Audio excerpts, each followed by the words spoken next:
बिस्मिल्लाहिर्रहमानिर्रहीम, अस्सलाम वालेकुम। Welcome back to kitchen classic. अगर आप बनाना चाहते हैं एक झटपट मीठा बहुत जल्द तैयार हो जाने वाला, तो आज की रेसिपी है आपके लिए। जी हाँ, किचन क्लासिक में आज हम बनाने जा रहे हैं फैनिया या फ्योनिया, जो भी आप कहते हैं, आपकी मर्ज़ी है। बाज़ार से रेडी मिलती हैं ये, तो वही आज तैयार कर रही हूँ मैं। सबसे पहले ऊपर अपना पैन रख दिया है और उसमें मैं डाल रही हूँ दूध। एक बैग फैनियों का है मेरे पास और 4 लीटर दूध जो है वो गर्म करने के लिए रख दिया है मैंने। बाकी चीज़ें ये आपके सामने हैं।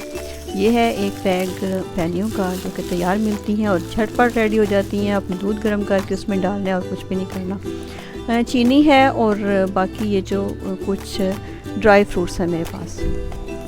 आधा चम्मच सब्ज़ इलायची पाउडर का डाल दिया है। दूध बॉयल हो रहा है, इसको अच्छी तरह बॉयल करना है। और फ्यूनिया डालने के बाद हमने इसको बहुत ज़्यादा पकाना नहीं होता, वरना बहुत थिक हो जाती है। इसलिए जितना भी आपने दूध को गाढ़ा करना है, जितना भी बॉयल करना है, वो आप पहले कर लें। इसमें 1.5 कप चीनी का डाल दिया है मैंने। 4 लीटर दूध के हैं और इसको अच्छी तरह से पका लेना है। अब आपकी मर्ज़ी है कि आप कितना गाढ़ा रखना चाहती हैं। मैंने इसको 2 दफ़ा बॉयल होने तक पकाया है और अब इसमें फ्यूनियों को अच्छी तरह तोड़कर शामिल कर रही हूँ मैं। जैसे ही फ्यूनियों को बस एक ही बॉयल आ जाएगा तो चूल्हा बंद कर देना है, क्योंकि अगर आप उसको बहुत ज़्यादा पकाएंगे तो ये बिल्कुल पक कर आटे की तरह हो जाएंगी और वैसा फ्लेवर हमें नहीं चाहिए। बस ये डाल दिया है और इसको थोड़ा सा जोश आने तक पकाऊंगी। और मैं इसमें शामिल कर रही हूँ आधा कप कंडेंस मिल्क का।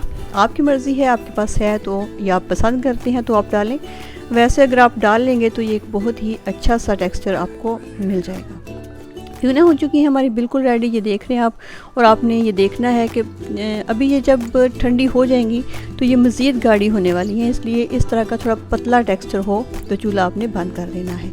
ये देख रहे हैं जी, फ्यूनिया हमारी हो चुकी हैं बिल्कुल रेडी और ये ठंडी भी हो चुकी हैं। इसमें मैं जो दूध वाला मीठा खीर की तरह का बनाती हूँ, मैं इसमें ज़्यादा जो सख्त वाले नट्स होते हैं वो पसंद नहीं करती, बल्कि उसमें थोड़े सॉफ्ट किस्म के नट्स वगैरह जो होते हैं वही डालती हूँ। जैसे इसमें मैंने खजूर डाली है, किशमिश डाली है, और ये आप देख रहे हैं। और कुछ चीज़ें मैंने इसमें डाल दी हैं और कुछ जो हैं ऊपर ड्रेसिंग के लिए रख ली हैं। खजूर को काटा हुआ है और इसमें ये शामिल कर दी है।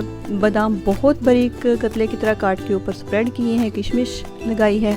और आप अपनी मर्ज़ी के मालिक हैं, जैसे चाहें आप इसकी ड्रेसिंग कर सकते हैं। कुछ भी नहीं किया और एक ज़बरदस्त सा मीठा हमारा हो चुका है रेडी। खाने में बहुत मज़ेदार है, देखने में बहुत खूबसूरत है।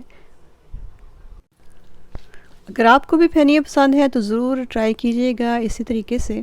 अल्लाह ताला बरकत दे आपके खानों में, अपनी रहमतों का नुज़ूल करे आपके घरों में। मुझे भी दुआओं में याद रखिएगा। अल्लाह आपका हामी नासिर हो। अल्लाह हाफ़िज़।